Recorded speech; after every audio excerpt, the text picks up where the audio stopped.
Welcome, ladies and gentlemen, to another installment of Pit Pass Network interviews. Today, we are joined by Rickey Mathis Jr. He's a local race car driver who races in the state of Illinois, primarily at Grundy County Speedway in Morris, Illinois, and he's also a TikTok sensation. Uh, you're just coming off a win about a month ago at Grundy County Speedway in Morris, Illinois. It was a very special win for you personally because you took victory on your father's birthday, who sadly passed away like 5 years ago to suicide. And the race was titled Jake Bradley Memorial Race and ran in memory of another young racer who sadly died from suicide, Jake Bradley. So this year was your sixth time competing in this event. I guess explain to me the emotions of that day last month where you ultimately took the checkered flag on your father's birthday. Yeah, I appreciate that. Being called a sensation is kind of surreal. I can't believe it's gotten to that point, but honestly, there's been a lot of heartbreak. When we first bought our race car, the idea was my dad was depressed, and I wanted to help get him out of that depression. We'd always talked about going racing together. Um, and sadly, we had our first race in 2018, and 3 days later, we lost him. The only race we had missed for the last 5 years was that Friday of his funeral. So, we've been close in so many races over the last 5 years. My second year, we should have won, but the experience level I had at that point, it wasn't there. Um, but I can't tell you how much racing means to me. I'm obsessed with it. It's all I think about. It's all I want to do. And so to keep losing after all these years, never in my wildest dreams would I have thought that our first victory would take 6 years to get to. It'd be on my dad's birthday. It'd be a suicide race, and the last place I ever saw my dad was at the racetrack.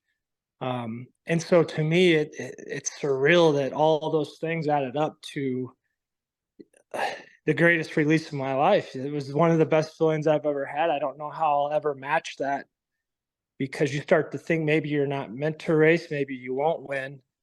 And then it was all worth it. Everything lined up. Yeah, for sure. And yeah, racing is definitely one of the best medicines to hardships like that happens in life and such. So that's definitely a great moment for you. Was your father a racer himself? Yeah, so I was born in Winder, Georgia, which I don't know if anybody gets on Google Maps. It's about central Georgia.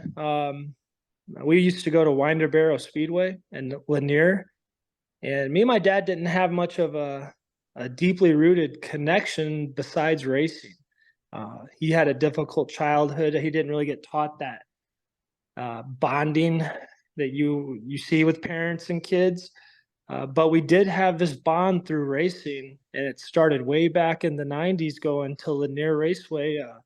I met Dale Earnhardt there. I told him I was going to grow up and be a better race car driver than him one day. And I only got there that day because my dad brought me. It was watching races together. And so just a neat story that I've always kept in the back of my mind as I've been racing. Like, if you're going to go tell Dale Earnhardt you're going to be something cool one day, you kind of have to stick to it. Yeah, for sure. And you mentioned about you meeting Dale Earnhardt. I saw it in a TikTok. It was back in 1993, and you did tell him that you're gonna be a race car driver like him one day. Like you had that dream, and now you Yep. have that dream of you actually drive his car number, the number three car that he drove, and it's actually like the same font, like the same design as the three car as well. So I guess Yes, how sir. honored are you to drive his number in like memory of him? Well, you know, I've thought about maybe getting my own number, but every time I think on that, when today I think in society we struggle to have heroes.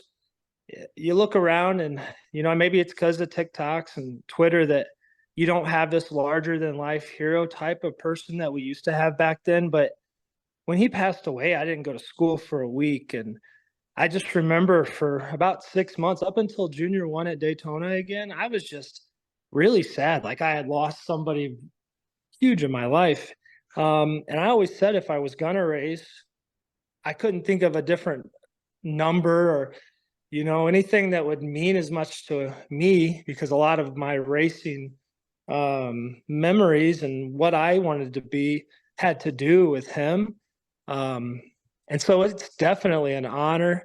Um, I don't know if I go out on the track thinking I'm Dylan, or I don't do that, but I definitely have a mentality when I put on that helmet that I want to do whatever it takes to win. And I don't care what it looks like outside of that car. My goal is trying to pass cars and be respectful, but at the same time, we've done some wild stuff in race cars that when I get out and I watch that film, I'm like, dang, I haven't seen that before. And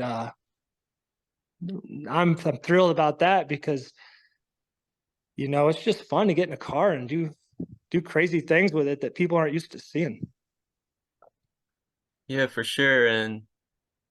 And then like the conversation you had with Dale before, was there any other thing you talked about with him, or was that the only thing you said, saying that you want to be a race car driver like him one day? Well, I think I told him along the lines of I was going to grow up and be better than him one day, but man, I was just a Riley little hillbilly. If you look at that picture, I'm not wearing a shirt, um, my head shaved. I probably was drinking Mountain Dew that day, and I don't think I knew at that age who I was standing next to, and so I was just talking to him like another person, kind of like we're talking today. Um, but I definitely was a competitive little child, probably more so than I should have been. But I do remember he gave me kind of a little noogie and just smiled. And I don't know, as you grow up and then you realize who Dale Earnhardt is, that stuff sticks with you, especially it did with me. Um, and I don't know, maybe somewhere up there, I'm lucky enough that I've been able to do some of these things. We flipped a car a couple of years ago, gave me a concussion that night, but our team was able to fix it. We were right back out on the racetrack. There's just some weird things that have happened that are pretty similar to some of the stuff he did.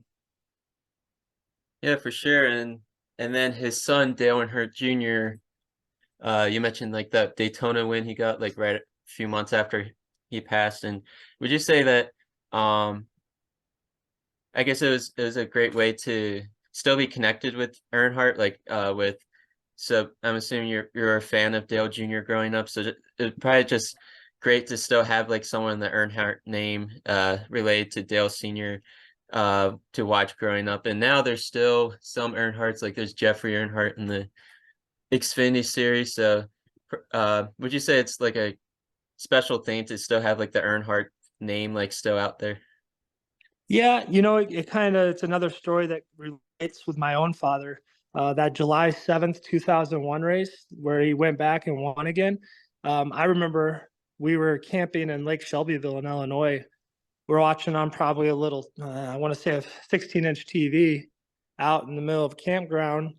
And back then you could get the race on your local TV. So it's another memory that I had with my dad, and I told my wife, if we could go win that race, that suicide race, it would remind me a lot of that feeling and that joy that Junior had, because I don't think there's a better feel good moment that's happened in NASCAR than him going back to Daytona, and you watch that film over and over and you see the stands, and I would love to be a part of that crowd that night and that energy. That's a once in a lifetime experience because those were once in a lifetime emotions that you can only get when you lose something valuable to a sport like we lost back then.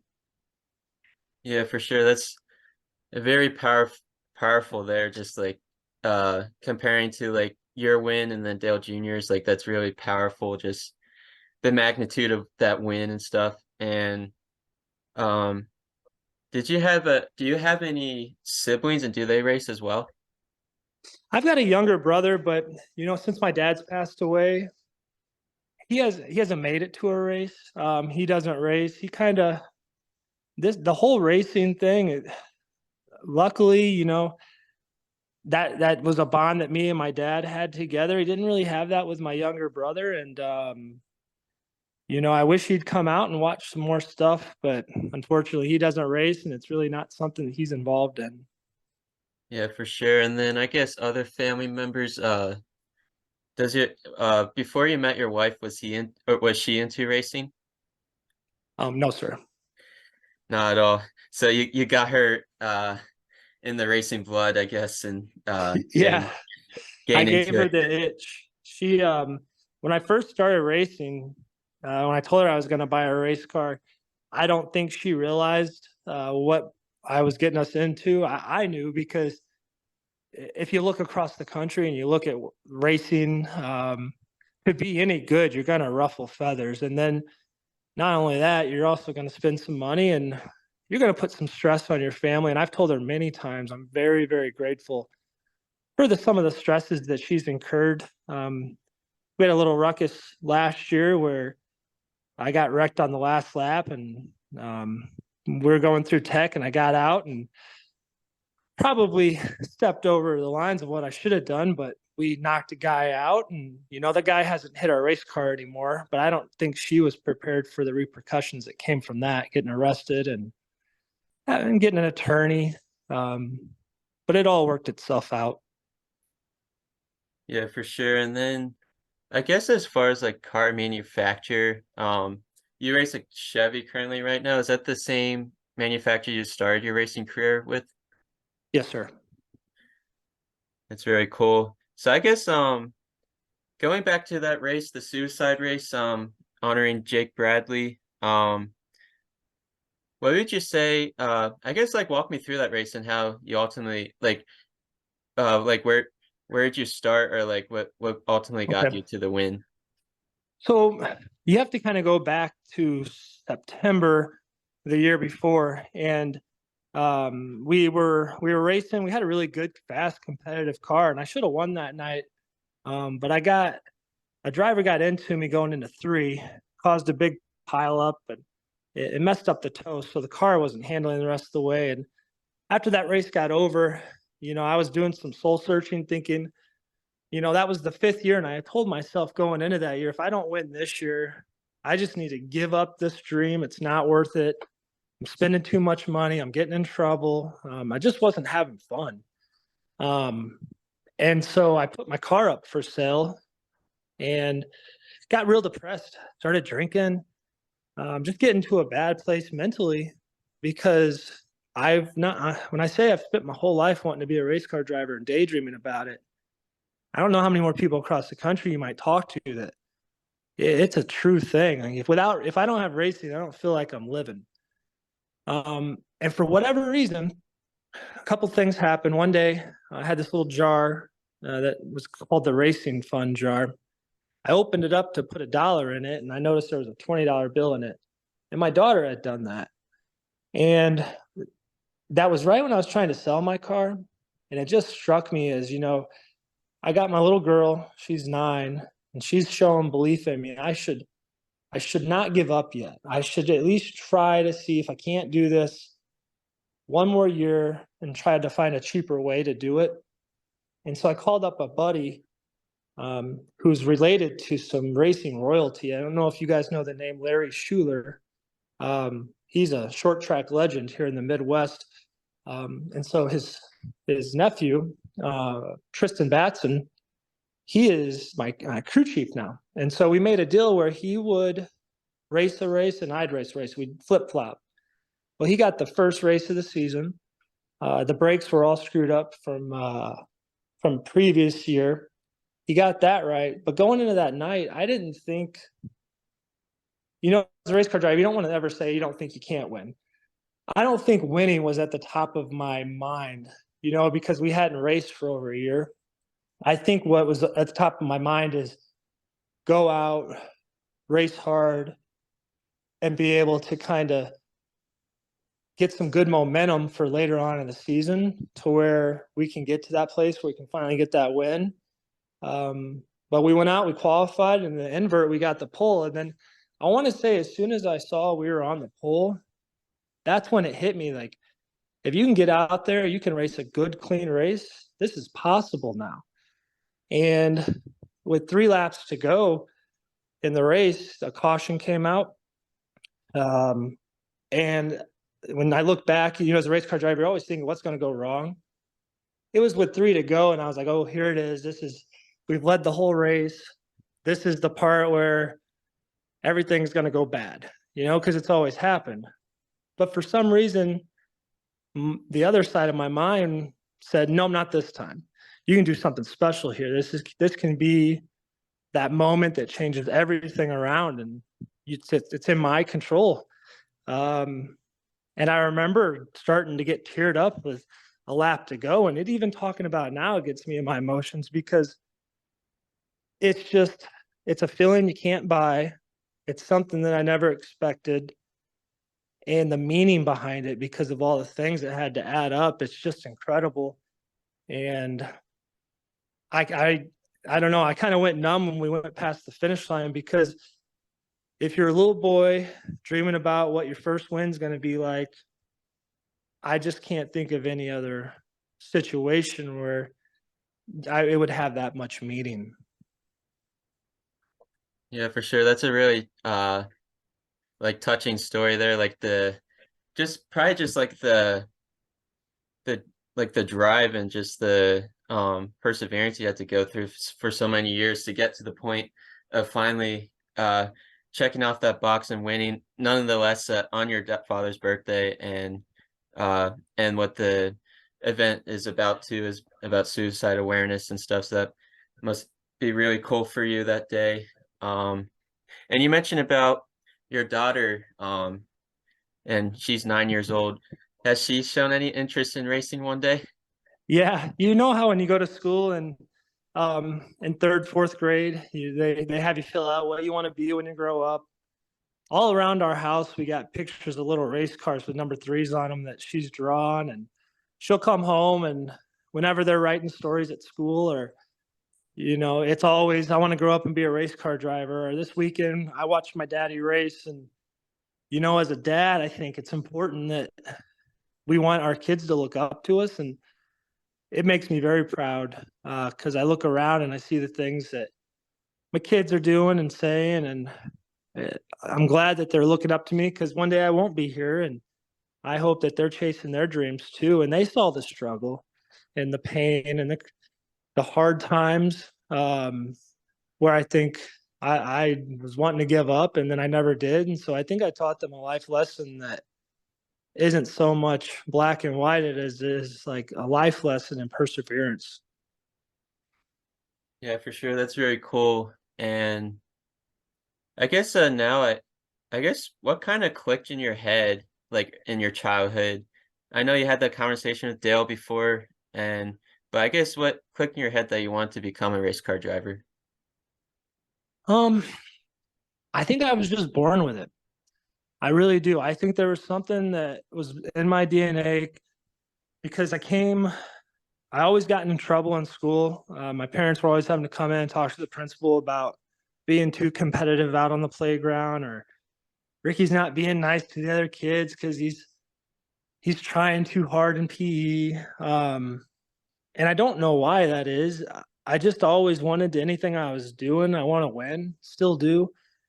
Um, and even if my dad didn't get me into it, I coming from the South, it was all over the place.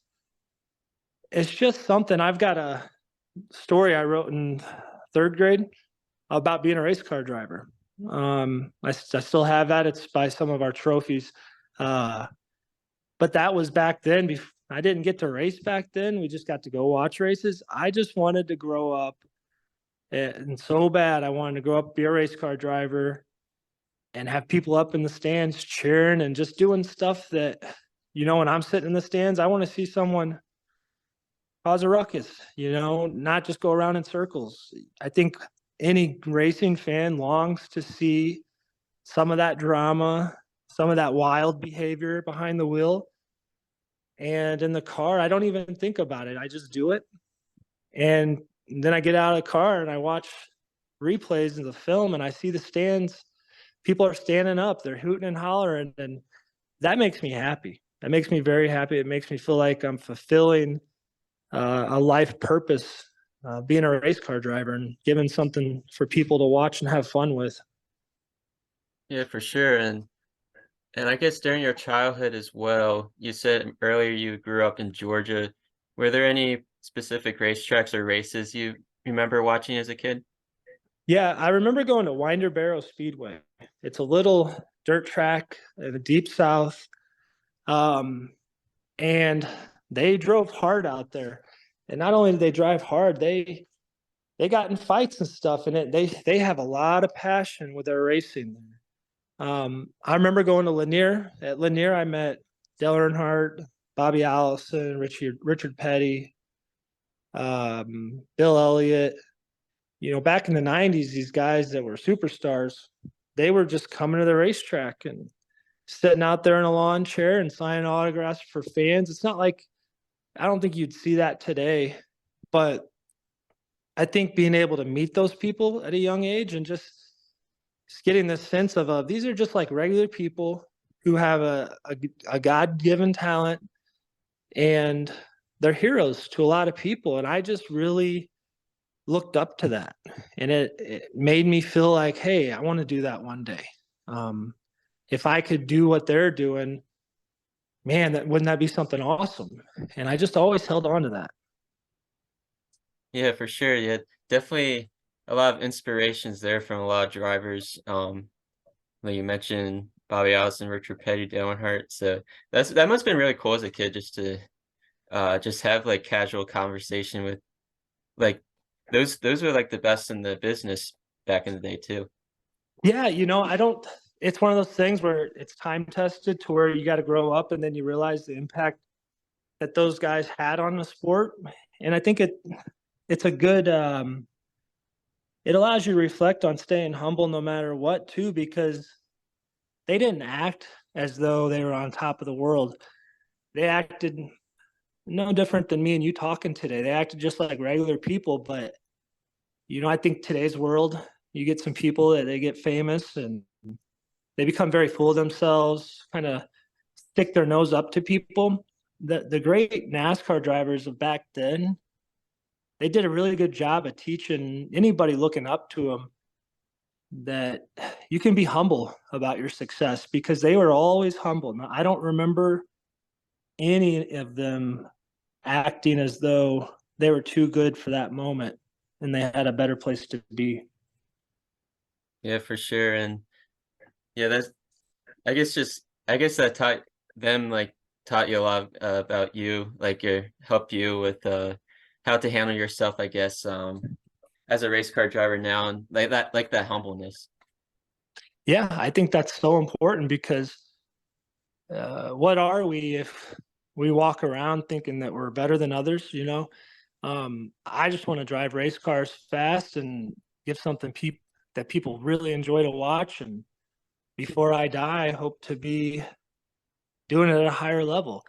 And that's my ultimate goal. And I don't think you can get there uh, by acting like one of these Hollywood actors that's just kind of snobbish, thinking they're better than everybody. I'm a country boy at heart, and I think those Southern values are treat people the way you want to be treated. And you just never know when you're going to be reflecting on a young kid who's looking up to you. And then 30 years later, they're sitting here on an interview talking about how they did something good for your life. You just don't know. And so I want to make sure that I'm putting good out there. For sure. And then I guess going back, you mentioned about that one race where you flipped your car. And I saw on a TikTok, one of your TikToks, and it only took 45 minutes to like fully repair it, and you raced later that day. So I guess talk about the perseverance of that night, uh, and did you have others helping to like repair the car, or was it just you? I guess just walk me through that experience, like after the wreck Okay. and then coming back. So it was our second year out there. And the first year, well, it took 2 years to learn how to drive a stick shift, which I hate to admit that, but I don't mind it now.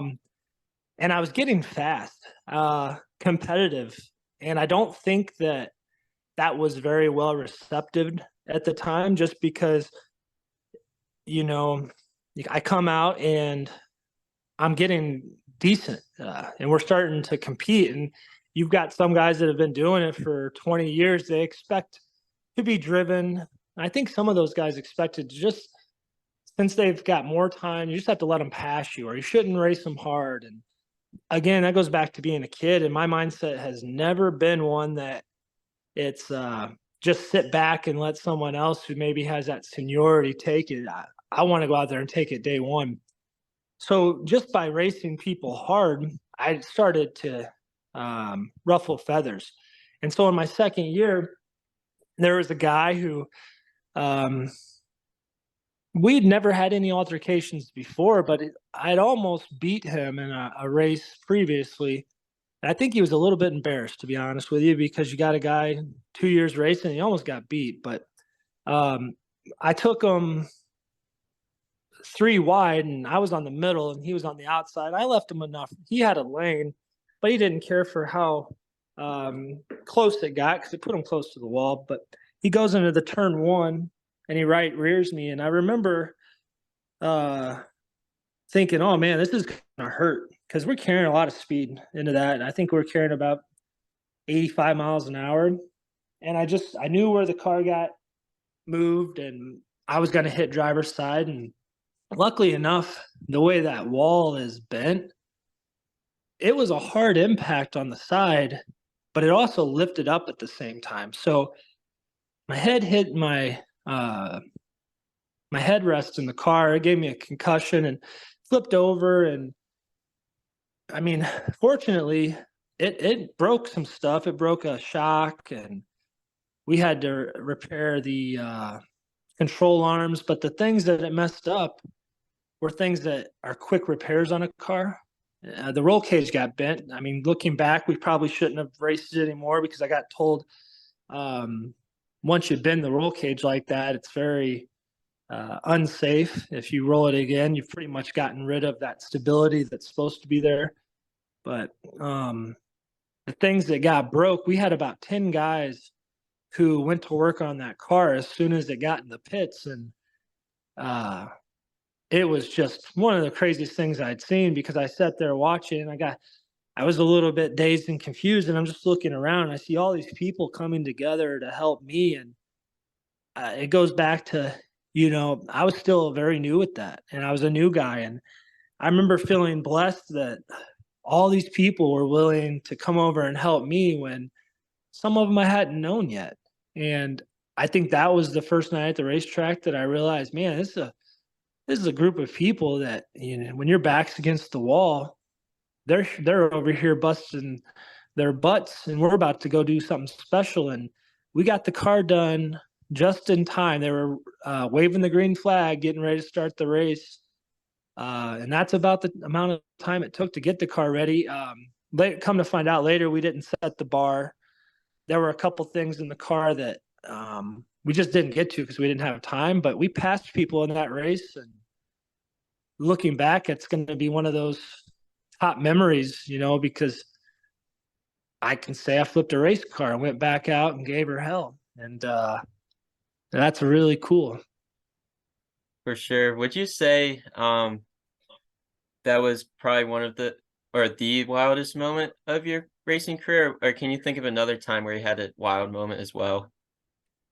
When I got in that fight last year, that fight happened on the suicide race, which I don't know if a lot of people know. The year prior, when my car kept getting ran over, there were some things that had happened before where someone's going after a championship in the same little stable that I'm in. People are blocking, trying to wreck people so that they can't win. Everything just kind of culminated. And with that suicide race last year, I went into it with the same mentality. It wasn't my dad's birthday, but it was still a suicide race. And for some reason, that just put me in a different headspace. I think getting out of the car and getting in that altercation, and I want to say that's wild because I never expected it. I'd have that go down at the racetrack. And it got me suspended for a little bit, but outside on the racetrack, yeah, flipping the race car, it was really, everything goes quiet. When they say, when they're talking about the guys that have flipped in NASCAR and stuff like that, when they say everything just gets quiet, it's true. And as much violence that's happening, everything slows down. Um, I'd say if not that, it's definitely, it's either the flip, the fight, or that first win. I feel like they all have their own special place in my heart. Yeah, for sure. And I'm assuming you're probably thankful that like some flips they land on the roof instead of the wheels. You're probably thankful that it landed on the wheels. Yeah, that in the midst of the flip, it landed on the halo of roof, and then it kept going and landed on the wheels. I wish I would have tried to start it up, but I probably would have done some more damage too. I think I was just I went black for a little bit, so I don't know if I knew what was going on there for a second. I just remember the track guy coming up to me and asking if I was okay, and obviously the first thing I'm gonna say, yeah, because I played football. Everybody's really all over this concussion thing, and I understand that, but I'm also for being tough and physicality and the part where life is difficult and sometimes you just got to be tough. So you know, uh, if you're gonna be about that, you got to kind of show it in the moments. And yeah, yeah. Yeah, and you mentioned earlier about the fight you had last year might have been one of the most wildest moments of your racing career. Actually, the video on TikTok of that fight has the most views of all of your videos. It's 2.4 million views. I guess what gave you the passion to show your racing journey on TikTok? Because that's a great question. Um, I th- I think when you really care about something, you're not afraid to boast about it or show it to other people. And it's not to it's not really so much boasting as it is I'm doing something I really love. And in what I'm doing that I love, there's also a story of perseverance, of being able to pursue a dream and not giving up. And I really enjoy trying to motivate others. I used to be a motivational coach at a real estate company I was at, and I've always liked to do that. And so as I started making these videos, I started realizing, if we've got some of this really neat stuff, we can start to kind of intertwine this with motivation and not giving up and also giving people something to watch and entertain them. And all of it's really just been fun to make. Anytime we do something, I get excited to make a video and see how many people it maybe can inspire. I did not expect out of all the videos I've ever posted that the fight video to go viral and get 2.4 million. But if I'm being honest, I wish that the flipping thing would have went viral because I still feel like uh, that's probably the coolest thing we've done. If you get on YouTube or anything right now, you're not going to go find too many videos across the country of people flipping race cars, pretty violent, and then getting back out there. There's not many of it. So I've always been kind of shocked that that's not the one that took off first. Yeah, for sure. And you mentioned you're also a real estate agent. What do you do in that work field, for as explained to the fans? Okay. So actually, I worked at Caterpillar for a decade right out of high school, and I didn't go to college. And so I was a union guy. I worked in the shop. It was really because of racing that I started looking at avenues to go out where I could work really hard, and there was no ceiling, if you want to call it that. Where at Caterpillar, I kept trying to apply for jobs where I could make a little bit more money, and I will never forget the emails back. It's always, we regret to inform you that your intelligence level is not meeting the standard of this job. So I quit a full time gig to go start my own real estate company where I sell homes. And really, that was the thing that catapulted the financial situation so that I could afford to go out and buy a race car. Um, if I don't leave Caterpillar, that wouldn't have been possible. Not even close, because I wouldn't have made enough money that it takes to go racing. Um, But yeah, we sell about 150 to 200 homes a year, and it's all geared towards I mean, I got to take care of my family, but racing is the root cause of wanting to work hard. Yeah, for sure. And I guess now I guess you mentioned earlier about your problems with like early on, like with the stick shift and Yeah. all that, and with your car and like learning all of it. Who would you say like in your early stages of your career in racing helped you the most? So that's a funny story. We used to, I would kill the car every night. And one night we were out on a racetrack. I killed it on the front stretch. I couldn't get the start. And you start to get real nervous because you can't get it going. And so I killed it probably 5 or 6 times. It was a guy, um, his name's Matt Murphy. I had a crew chief then, and it's always been explained to me. I think anybody knows this. Yeah, you got to let off um, you got to push to the throttle, let off the clutch slow. Well, for me, I'm either first gear or fourth gear, 100 miles an hour, or I'm sleeping. So I always was doing it too quick. My buddy who was helping us one night got on the radio and he just talked me through it. He said, "Man, you got to figure this out. You're going to let off that clutch. You're going to barely hit that gas." And for whatever reason, after that night, it just clicked. Like it's the weirdest thing because my dad tried to teach me how to drive stick shift in a Toyota Tercel. Couldn't figure it out. Had the first year of the race car, couldn't figure it out. And here he is. He gets on the radio and he just calmly says, "Hey, just do this, do that." And it clicked. And ever since then, it's simple. Once you get the hang of it, it's one of those things that you look back and say, "Man, why didn't I get that quicker?" But slow learner, I guess. Yeah, for sure. Yeah, it's crazy. Like things in the beginning portion may seem challenging, but it's just crazy how much second nature it becomes then. Yeah, and no doubt about it. I remember going to the racetrack year one, and I'd be, I didn't want to go because I dreaded having to get the car to go. Because once I got the car going, I was fine. I could do all the things in race mode. Those things came naturally. I just dreaded killing that car in front of everybody because I'd kill it in the pits, and you got all these guys watching, and it's embarrassing.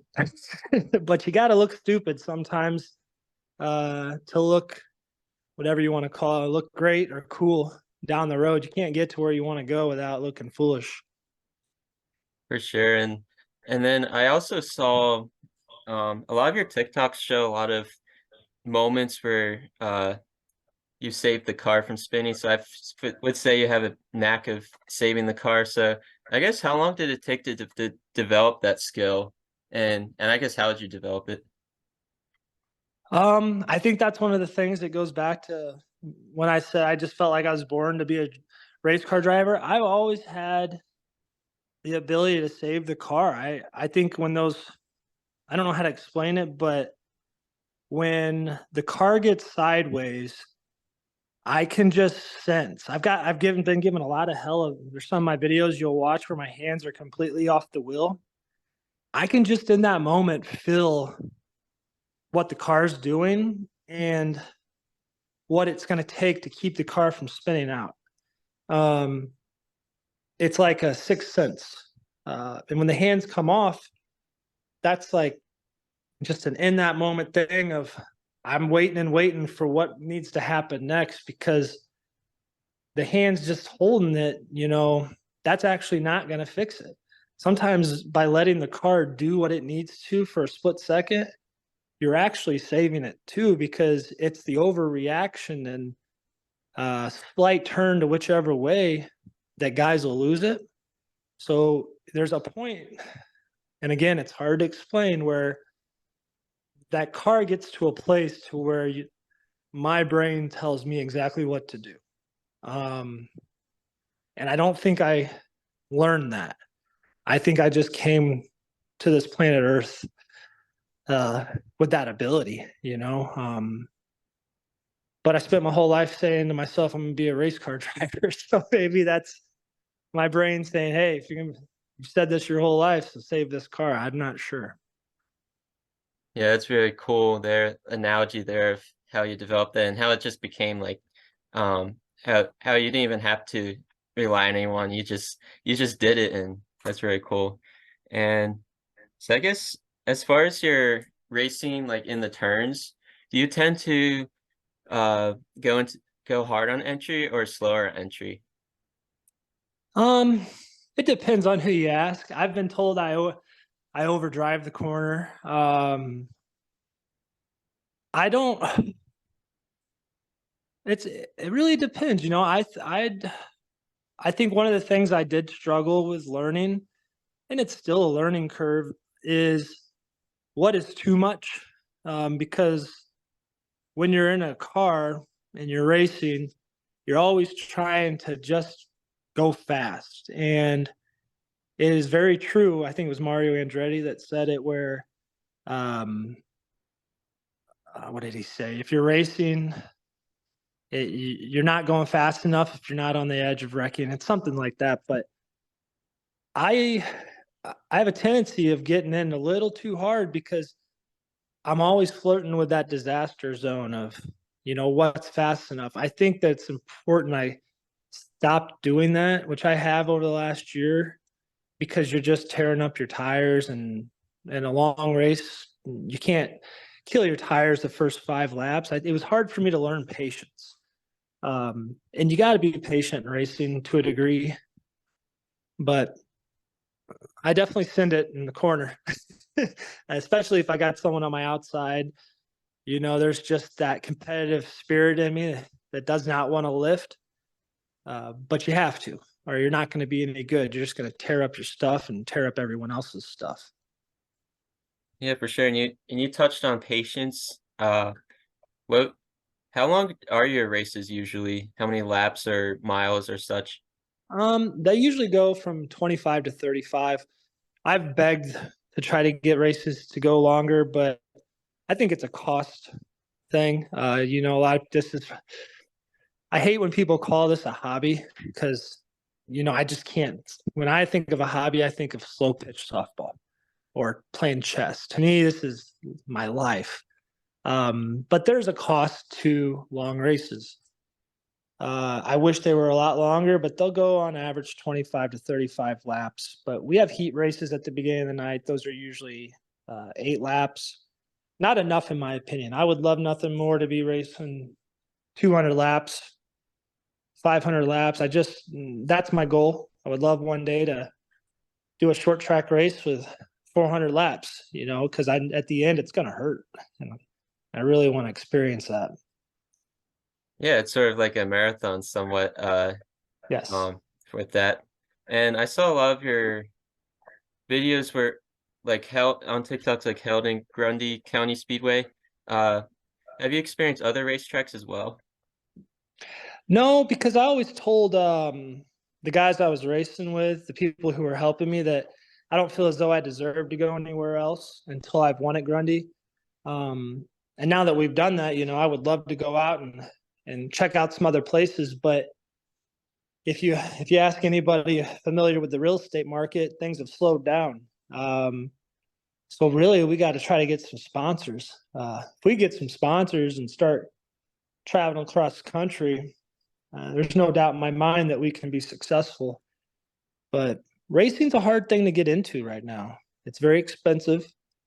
It's not, you're not seeing it so that, like, I couldn't call up a kid that's 21 today, probably can't, who wants to race, can't call up his buddies and get 8 to 48 guys to come to the racetrack with him on the weekend, just because everybody's got different things going on.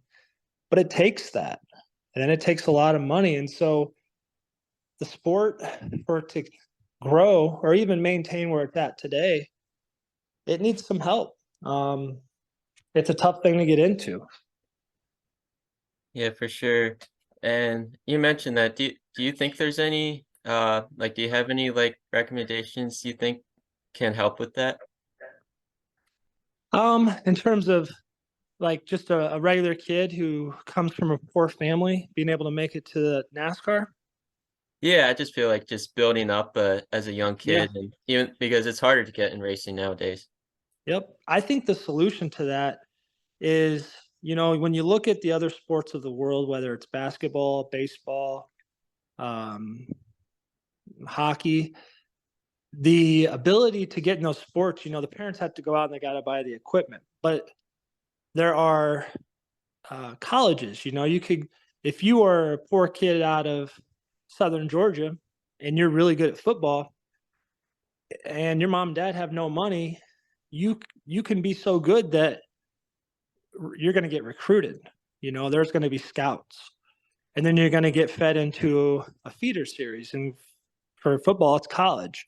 And then out of college, if you're really good, you've got people prospecting, you got the scouts. I think NASCAR needs a system where, you know, it would completely be a 180-degree switch from what it is today. But if NASCAR supplied the car and they were sending the cars out in bunches and they have feeder series today, but the whole thing is built off of sponsorship. You got to have millions upon millions of dollars to fund your own thing. Well, if NASCAR, and they make money, but everybody knows that. If you go and you talk or you look online, NASCAR's making tons of money. They could easily create the cars much cheaper and then let the talent bring the show.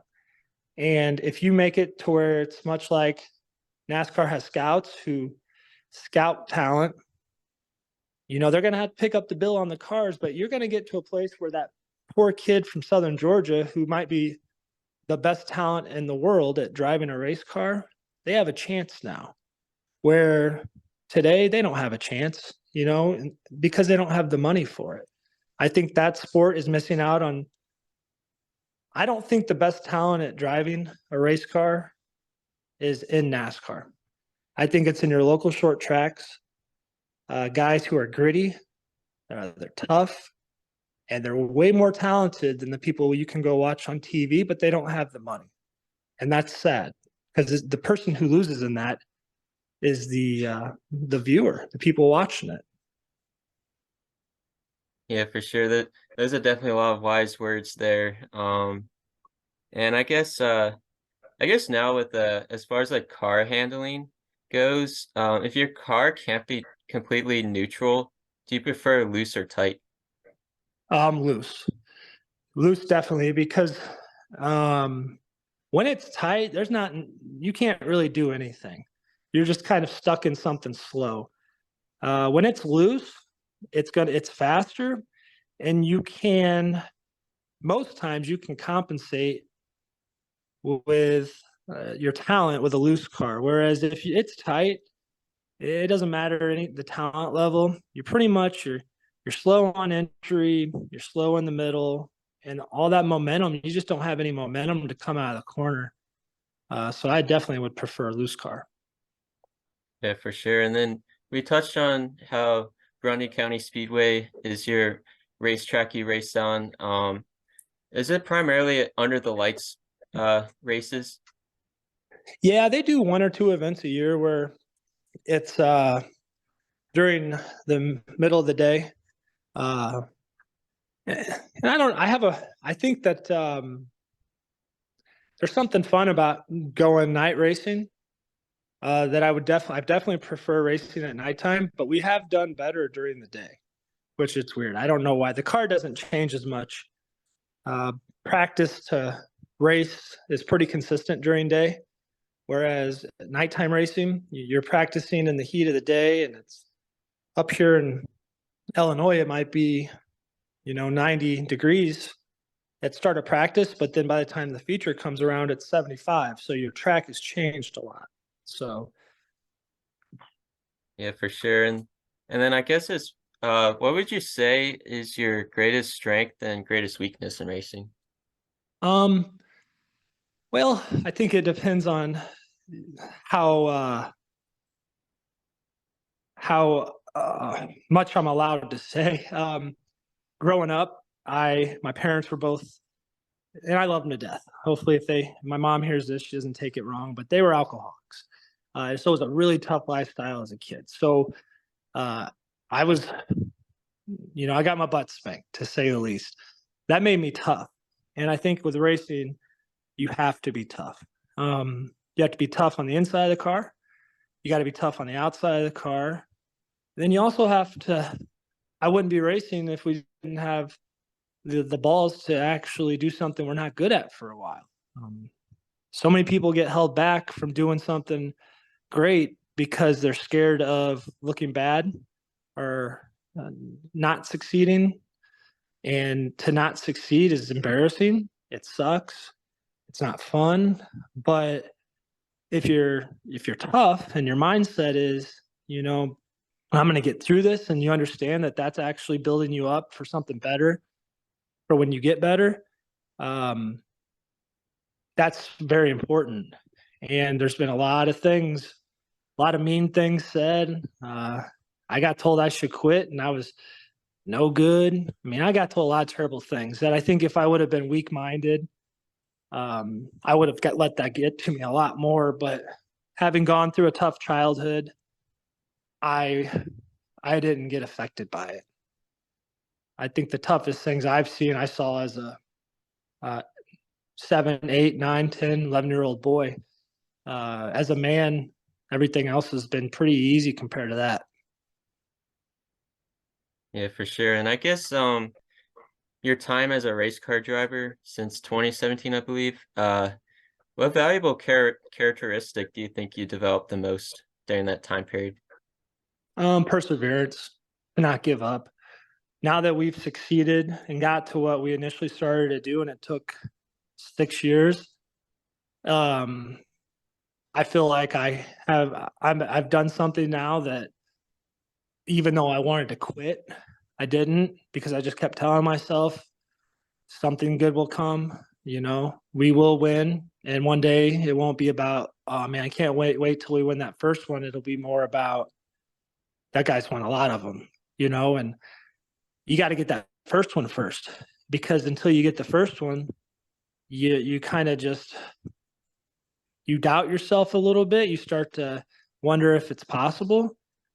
We haven't even got to go race since our win back in July, because we've had a bunch of rain out. So hopefully this Friday we get back out on the track. But I can say with certainty that I go back out racing on Friday with the mindset that I've done it now.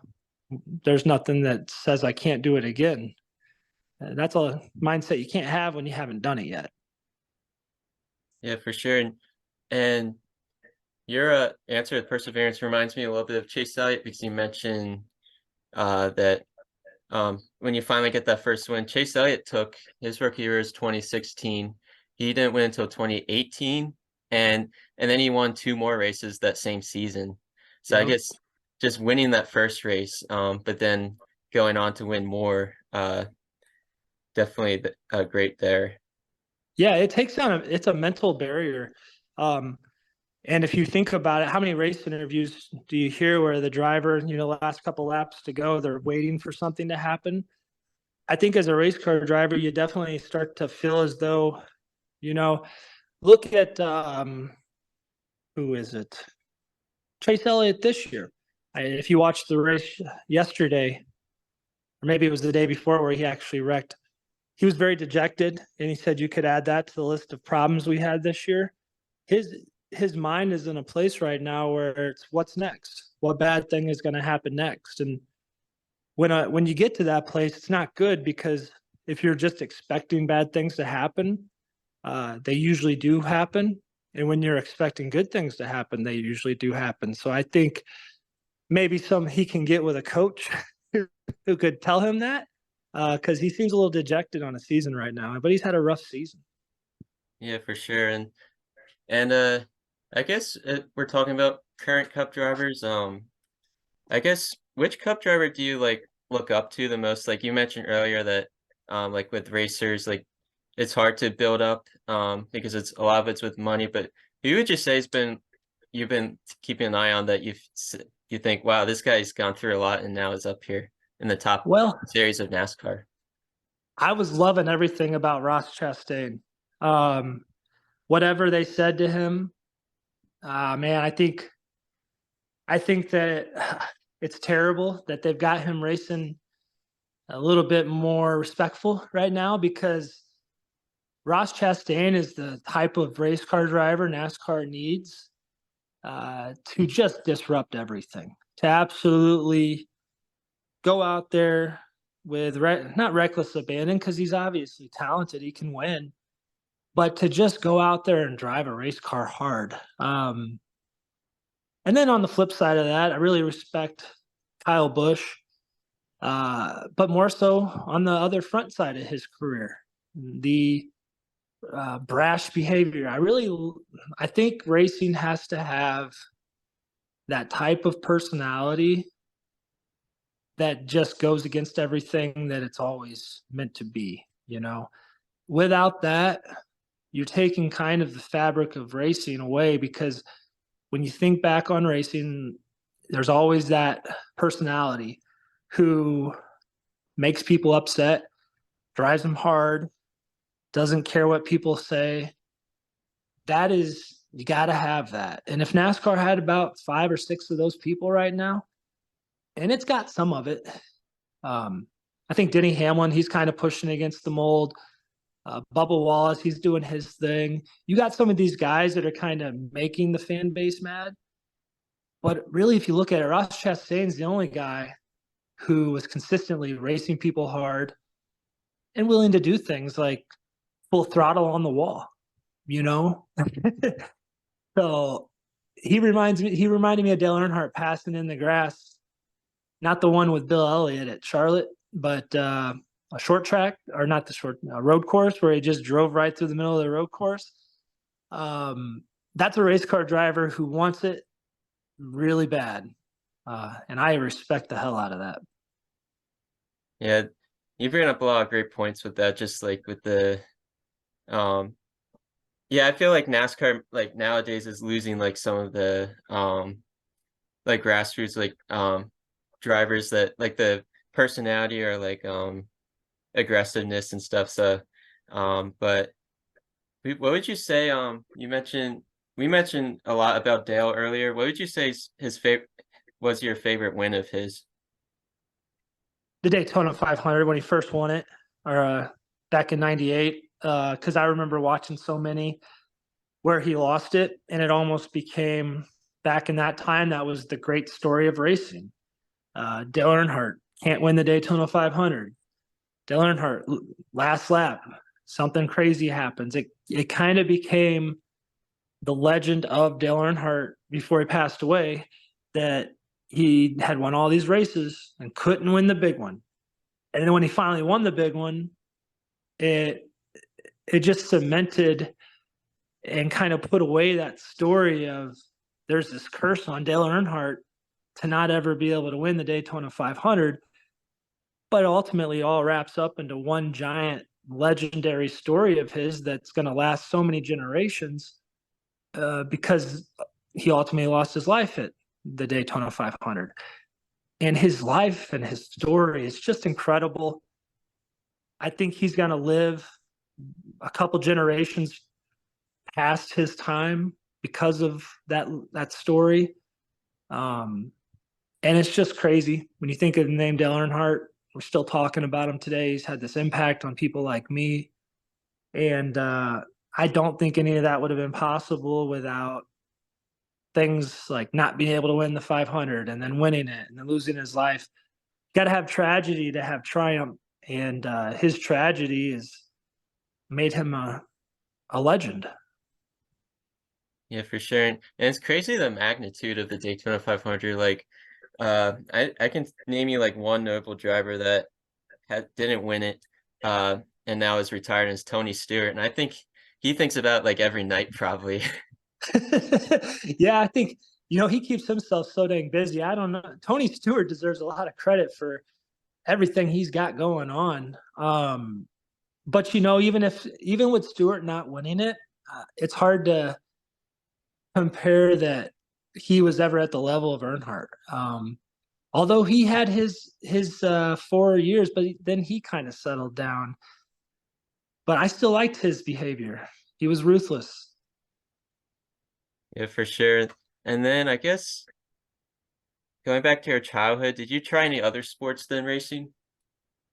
I played football and I did wrestling. In wrestling, we were pretty good. We went to nationals, and I mean, every time we got to nationals in wrestling, I got my butt whipped.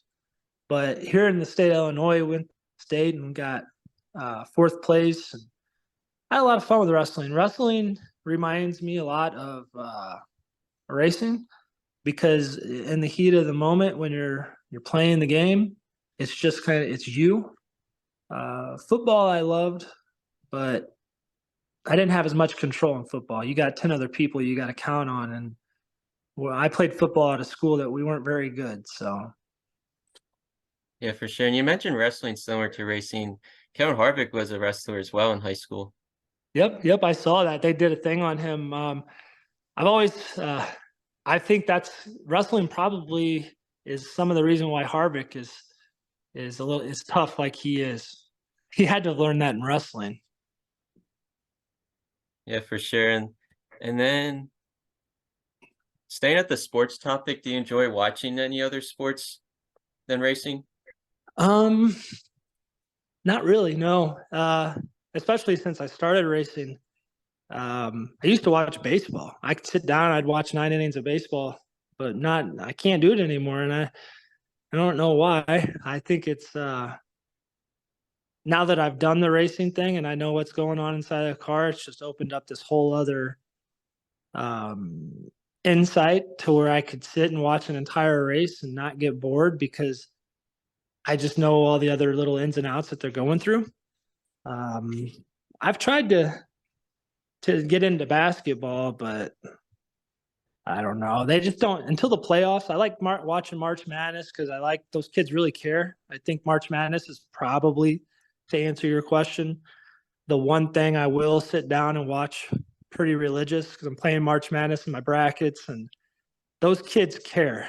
And whenever you can get that much passion in sport, you're going to, as the fan, you're going to be given a great product to watch. Most times you're going to see a memorable um, result because you got people who they're throwing their hearts out there. They're giving you 110%.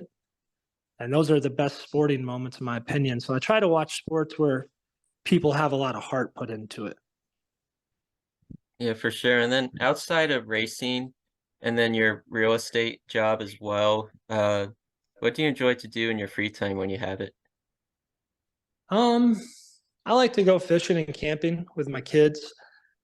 I'm a first gear, fourth gear type of person, and when I'm at the racetrack or in the business world, I'm 110 miles an hour, just trying to be number one. But there's something about being able to go out into Mother Nature, to ditch the cell phone, to just have 24, 48 hours with my family and enjoy them and enjoy the scenery. I love that. And so when we get free time, we go fishing or camping and kind of unwind and remove ourselves from the stress and the crazy of living our life that we live. Yeah, for sure. We definitely could use that time. And I guess what races would do you have like a race planned out next on your docket? For me personally, or that I'm gonna go watch. For you personally. Yep. So we're supposed to race this Friday at Grundy. Um, I've thought about maybe trying to run at Rockford. It's a short track cup there in Northern Illinois. It's the last year that they're racing, but I just don't know. It's a track where people kind of go and they tear up a lot of equipment. And my goal is to race again next year. So, that's a lot harder to do if you go out there and you tear up your car real bad and you just kind of get behind the eight ball because you got to go buy stuff that you weren't expecting to. So, my ultimate end journey goal and with racing, I really want to do whatever it takes to go race at Talladega. Um, 2 weeks before my dad died, I told him I was going to make it uh, to NASCAR one day. And when I told him that, it's not make it on NASCAR. I wanted to drive in a series that is NASCAR affiliated and you could turn on your TV and watch it. And really, I've looked at all the scenarios. What's very possible is ARCA. I think I know some people who could make that happen. And that's my end goal, and then I don't want to be like an astronaut though. Then they say an astronaut, they spend their whole life dreaming to go to space, and they go to space and they come back and they get deeply depressed because now they've accomplished all they've wanted to in life. So I have to see what happens once we get to Talladega. And when we do that, I'll just have to make up a new goal. Yeah, for sure. Yeah, it's really great to just always have goals in mind. And I guess we'll end with some fun questions. I have a few here. Yeah. First one is, do you prefer bone-in or boneless wings and your favorite flavor? Boneless, and my favorite flavor would be honey barbecue. Can't go wrong with that. And then what's your Nope. favorite ice cream flavor? It depends on the day. But I'm gonna go with strawberry shortcake with Butterfinger added, and then if it's just a milkshake, I'll take a good vanilla milkshake. Oh yeah, you can't go wrong with that. And then are you musically inclined? Do you play any instruments? No, I tried playing a guitar one time, and I didn't have the patience. There's that patience word again. Anybody who can play an instrument, uh, I give them kudos. I think it's harder to play an instrument than it is to drive a race car. So, And then staying at the music area, what's your favorite music genre and your favorite artist and song of that genre? I like some old school rock and roll. I like Jim Croce, CCR. Anything that's back in the '70s. Where they had that. I don't know, the rock and roll back in the day. You could feel that rock and roll. These days, they don't have any. There's no emotion in the rock and roll. Yeah, for sure. And then I guess one final fun question. Have you ever been overseas before? Yeah, I went to Italy in when was that? May, for my cousin's wedding. Um, it was pretty cool. Yeah, that's very awesome. So I guess now closing out this interview, everyone at Pith Pass Network enjoys to donate to a charity after each interview. So is there a charity you'd like to highlight for us today? Yeah, I think any charity that you could donate to that has suicide awareness. I know that there's a suicide number hotline. I believe it's 988. I think that charity, if you're giving out, and that's very great of you guys to do. I think they would be a good charity to give to. Yeah, for sure. We definitely would love to give back with that. So yeah, thanks so much for joining us and Ricky, and it was a great honor to just learn more about you and your racing journey, and wish you the best of luck uh, the rest of the year and the years to come. No, and I can't tell you guys how much I appreciate you for having me. I think what you guys are doing is great. You asked earlier about how could the sport do better. I think it starts with people like you guys. Finding a guy from Illinois wanting to talk to me, let me share my story. I can't tell you how much that means to me. And people like you guys are the reason our sport will stay strong and move forward down the road. So thank you guys, and keep up the good work and letting me sit here and ramble all day. I appreciate it. Yeah, for sure. We loved having you just learn more about you, and just the great laughs we had too is great. Yep. You have a good day, sir.